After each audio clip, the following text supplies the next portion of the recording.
Selamat datang di Citizen Policy Channel. Sekarang bayangkan, sebuah ruang pertemuan megah di Davos, Swiss, tempat tokoh terbesar dunia berkumpul. Di tengah megahnya lampu, belangnya ambisi, dan gemerlap kekuasaan global, satu peristiwa menarik perhatian publik Indonesia. Indonesia bergabung dengan Dewan Perdamaian atau Board of Peace, yaitu sebuah forum internasional yang digagas Presiden Amerika Serikat.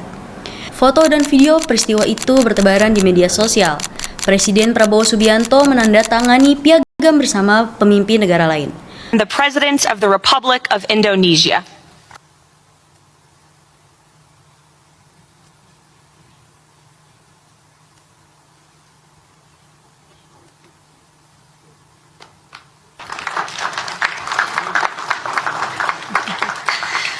Namun, tidak lama setelah itu media sosial meledak. Bukan karena tepuk tangan, tapi kritik, skeptisisme, dan debat sengit.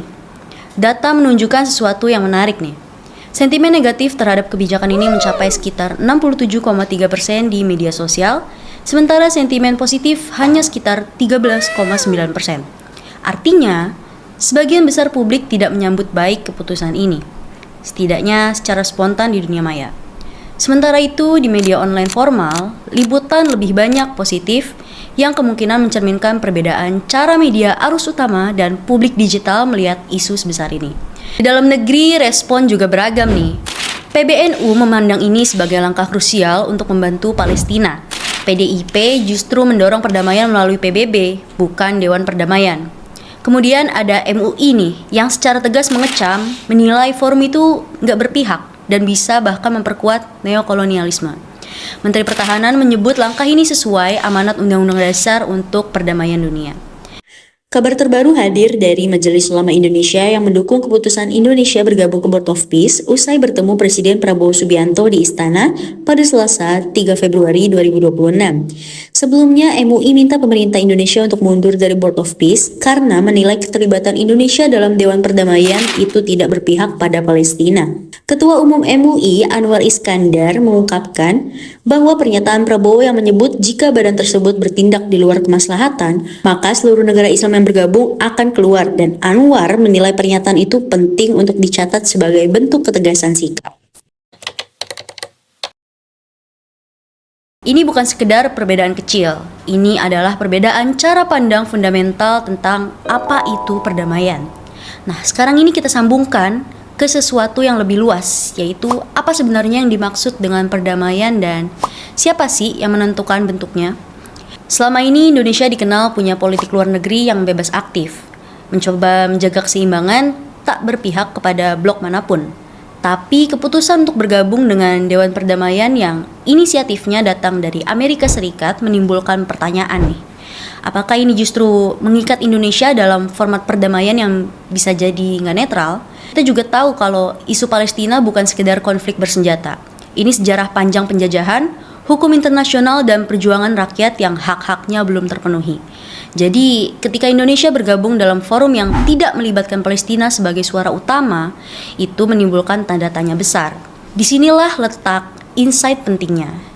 Perdamaian bisa jadi berbeda antara tiadanya perang dan tegaknya keadilan. Banyak pihak yang hanya fokus, kita masuk-masuk, berarti ikut cari solusi, dan itu valid.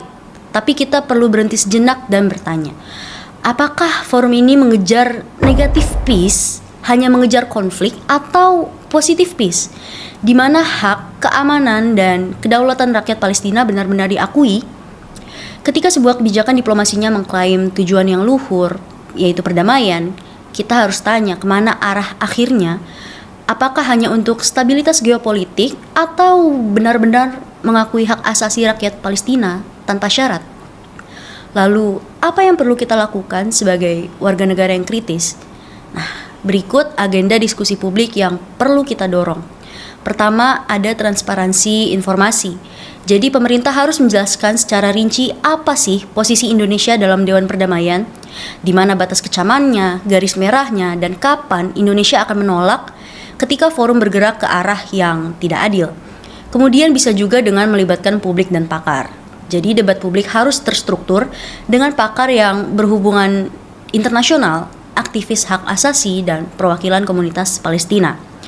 Uji peran Indonesia secara institusional, yaitu DPR perlu memanggil Kemenlu untuk menjelaskan bagaimana sih forum ini tidak mengganggu komitmen Indonesia kepada PBB dan hukum internasional. Bisa juga dengan evaluasi posisi moral negara, yaitu dengan menetapkan indikator moral dan hukum yang jelas, sehingga kebijakan luar negeri bukan sekedar respon diplomatik, tapi cerminan cita-cita bangsa.